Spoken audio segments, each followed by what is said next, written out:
दोस्तों नमस्कार, स्वागत है आपका यूट्यूब चैनल एबी टेक में। आज है 24 दिसंबर 2025। सबसे पहले यहाँ पर देखें, शिक्षा आयोग से बड़ी खबरें हैं। इसके अलावा कई सारे नए विज्ञापनों पर खबरें हैं, परीक्षा कैलेंडर पर खबर है और भी बड़ी खबरें हैं जो कि इस वीडियो में कवर करेंगे। सबसे पहले यहाँ पर देखिए अपडेट है कि आयोग के काम में पारदर्शिता के लिए होगा विजिलेंस अधिकारी।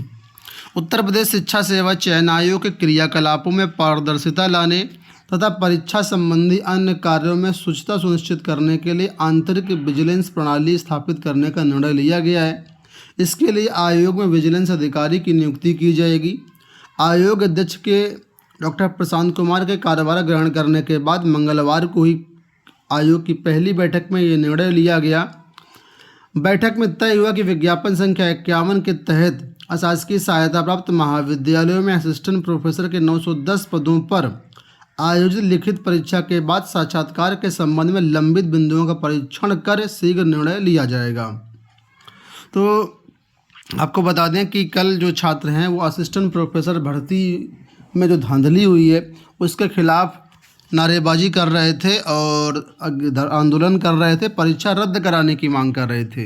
कि आंदोलन की तस्वीरें यहाँ पर आप लोग देख सकते हैं, जहाँ पर आपको साफ तौर पर देखा कि छात्र जो है यहाँ पर अपनी मांग को लेकर के प्रदर्शन करते हुए नजर आ रहे हैं और भर्ती परीक्षा निरस्त करने की मांग कर रहे थे। इनका कहना है कि असिस्टेंट प्रोफेसर भर्ती परीक्षा में काफ़ी विसंगतियाँ हैं, धांधली हुई है, अनियमितताएँ हुई हैं। इनको देखते हुए इस परीक्षा को रद्द किया जाए।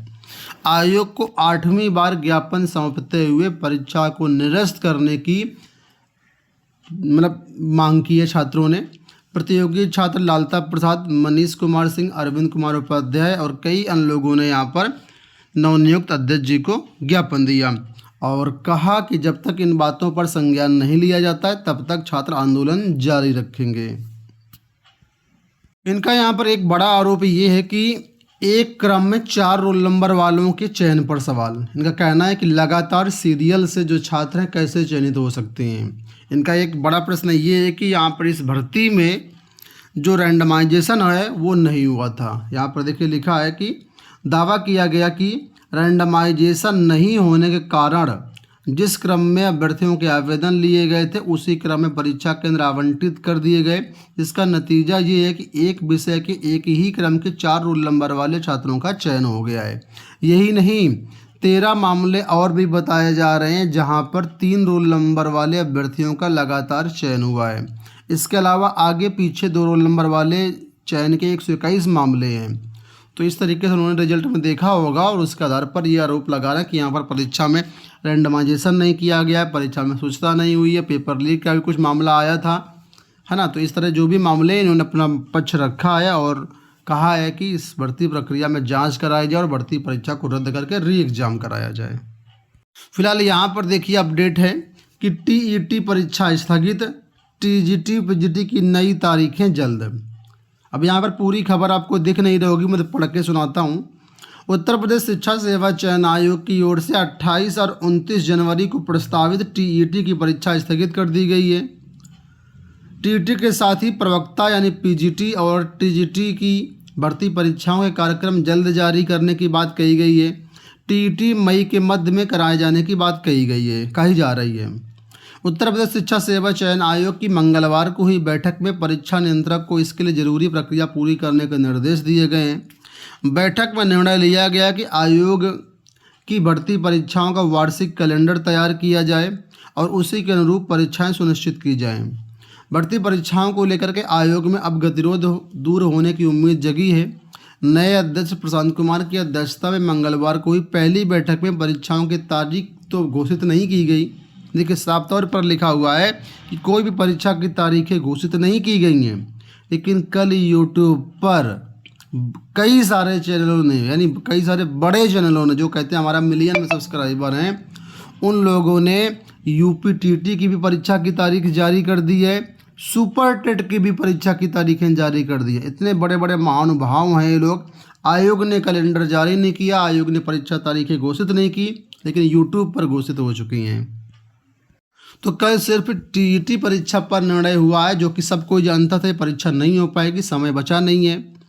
टीजीटी पीजीटी परीक्षाएं पर कोई निर्णय नहीं हुआ, यूपीटीटी की नई तारीख पर कोई निर्णय नहीं हुआ, सुपर टेट पर कोई निर्णय नहीं हुआ।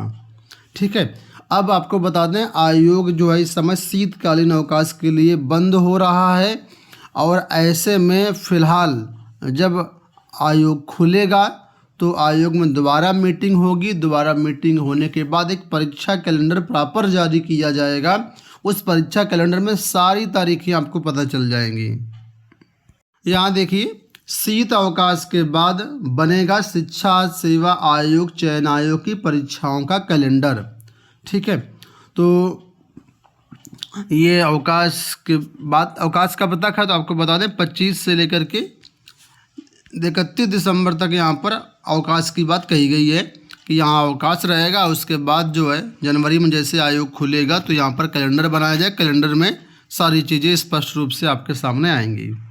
यहाँ पर मैं आपको दिखा भी दे रहा हूँ, देखिए कि आयोग में 25 से 31 दिसंबर तक रहेगा अवकाश। ठीक है, अब बात करते हैं जूनियर एडेड शिक्षक भर्ती को लेकर के। यहाँ पर देखिए अपडेट है कि जूनियर एडेड शिक्षक भर्ती में काउंसलिंग के लिए आज जारी होगी अंतिम सूची।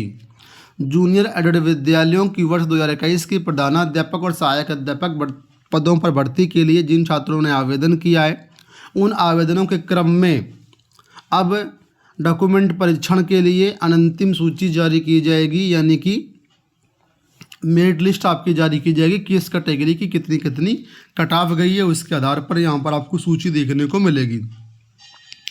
आपको बता दें 24 जो ये सूची है 24 दिसंबर को जारी होनी है। ठीक है, तो आज 24 है, शाम तक सूची आ जाएगी। जैसे सूची आ जाएगी चैनल के माध्यम से हम आपको अपडेट कर देंगे। ठीक है, बिहार लोक सेवा आयोग की तरफ से एक बड़ी अच्छी भर्ती आई थी, सहायक शिक्षा विकास पदाधिकारी यानी AEDO की।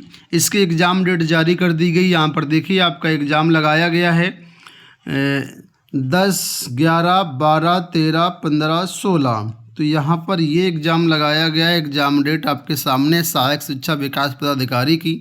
ठीक है, 2 मीटिंग में आपका पेपर होना है। तो कैसे कैसे क्या पेपर होगा उसका पूरा कार्यक्रम यहाँ पर आप लोग देख सकते हैं। इसके साथ ही दोस्तों रेलवे से बड़ा भर्ती विज्ञापन आपके सामने आ चुका है। ये है CEN नंबर 9/2025 लेवल 1 यानी ग्रुप डी की वैकेंसी है। ठीक है, और यहाँ पर देखिए बताया गया applications are invited from eligible candidates from various post of level 1 given in table below. The last date of submission of application is 22/26। Application complete in all respect must be submitted through online mode. तो कुल मिलाकर के railway group D भर्तियों के लिए विज्ञापन जारी हो चुका है आपके सामने। टोटल पद हैं, यहाँ पर टोटल पद कहाँ दिए गए हैं, 22,000 वैकेंसी टोटल हैं लगभग। और इसके लिए 21 जनवरी से आप फॉर्म भर पाएंगे और क्लोजिंग डेट रहेगी 20 फरवरी 2026। तो 21 जनवरी से फॉर्म भरना शुरू होंगे और 1 महीना का टाइम मिलेगा 20 फरवरी तक का आपको। ठीक है, तो ग्रुप डी की बड़ी भर्तियों का विज्ञापन आपके सामने आ चुका है। इसके साथ ही यहाँ पर अपडेट दी गई कि रेल संरक्षा पदों पर 5,058 पूर्व सैनिक भर्ती किए जाएंगे। तो ये भी अपडेट है आपके लिए। दोस्तों ये हो गई आज की सारी सूचनाएं। इस वीडियो में इतना ही, धन्यवाद।